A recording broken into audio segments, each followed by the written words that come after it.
ಮೂವರು terrorist doctors arrest ದಿನವೇ ಕೆಂಪುಕೋಟೆ ಸ್ಫೋಟ ಆಗಿದೆ.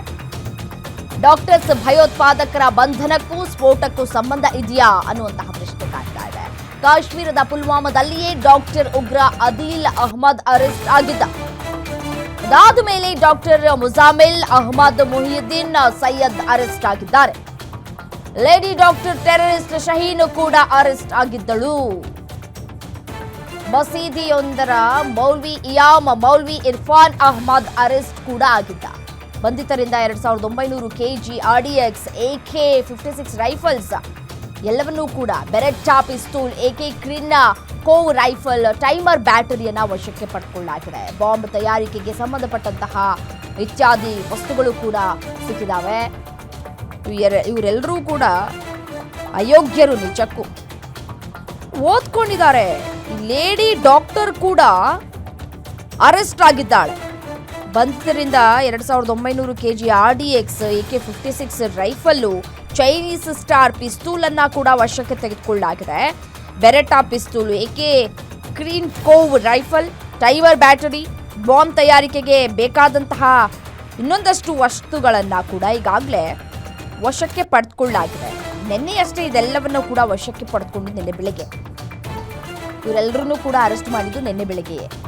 ಸೊ ಇವರನ್ನ ಅರೆಸ್ಟ್ ಮಾಡಿದ ಬೆನ್ನಲ್ಲಿಯೇ ಈ ಒಂದು ಸ್ಫೋಟ ಆಗಿರೋದು. ಅಲ್ಲಿಗೂ ಇಲ್ಲಿಗೂ ಲಿಂಕ್ ಇದೆಯಾ, ಇವರಿಗೂ ಮತ್ತೆ ಈ ಸ್ಫೋಟಕ್ಕೂ ಏನಾದರೂ ಕನೆಕ್ಷನ್ಸ್ ಇದೆಯಾ ಅನ್ನೋದರ ಕುರಿತು ತನಿಖೆ ಸಾಗ್ತಾ ಇದೆ. ತನಿಖೆ ನಂತರ ಸತ್ಯಾಸತ್ಯತೆ ಹೊರಬೀಳಬೇಕಿದೆ.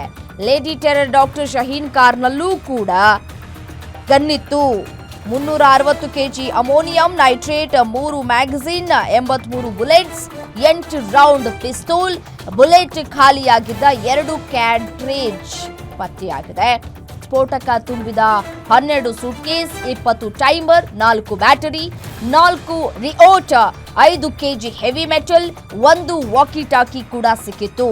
ಹೆಸರಿಗಷ್ಟೇ ಡಾಕ್ಟರ್ ಆಗಿದ್ದಂತಹ ಜೈಷ್ ಭಯೋತ್ಪಾದಕಿ ಡಾಕ್ಟರ್ ಶಹೀನ್, ಡಾಕ್ಟರ್ ಅಲ್ಲ ಈಕೆ, ಅವಳ ಆ ಒಂದು ಹುದ್ದೆಗೆ ಅವಮಾನವನ್ನ ಮಾಡ್ತಾ ಇದ್ದಾಳೆ. ಆ ಡಾಕ್ಟರೇಟ್, ಆ ಒಂದು ನಾವು ಏನು ಮರ್ಯಾದೆ ಕೊಡ್ತೀವೋ ಡಾಕ್ಟರ್ ಅಂತಂದ್ರೆ ದೇವ್ರ ತರ ಕಾಣ್ತೀವಿ ನಾವು ಡಾಕ್ಟರ್ಸ್ಗಳನ್ನ. ಬಟ್ ಆದ್ರೆ ಡಾಕ್ಟರ್ ರೀತಿಯಾಗಿ ಇವ್ರು ಯಾರು ವರ್ತಿಸ್ತಾ ಇಲ್ಲ.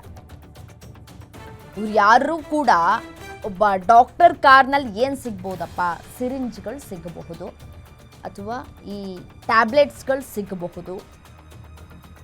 ಅದ ನಂತರ ನೋಡಿ ಒಂದಷ್ಟು ಔಷಧಿಗಳು ಕೂಡ ಸಿಗಬಹುದು. ಅದನ್ನು ಹೊರತುಪಡಿಸಿ ಒಂದು ಪಿಸ್ತೂಲ್ ಇಟ್ಕೊಂಡಿದ್ರೆ, ಸರ್ಕಾರದ ಮುಖಾಂತರ ಲೈಸೆನ್ಸ್ ತೆಗೆದುಕೊಂಡು ಪಿಸ್ತೂಲ್ ಇಟ್ಕೊಂಡಿದ್ರೆ ಆತ್ಮರಕ್ಷಣೆಗೆ ಅಂತ ಹೇಳ್ಬೋದು.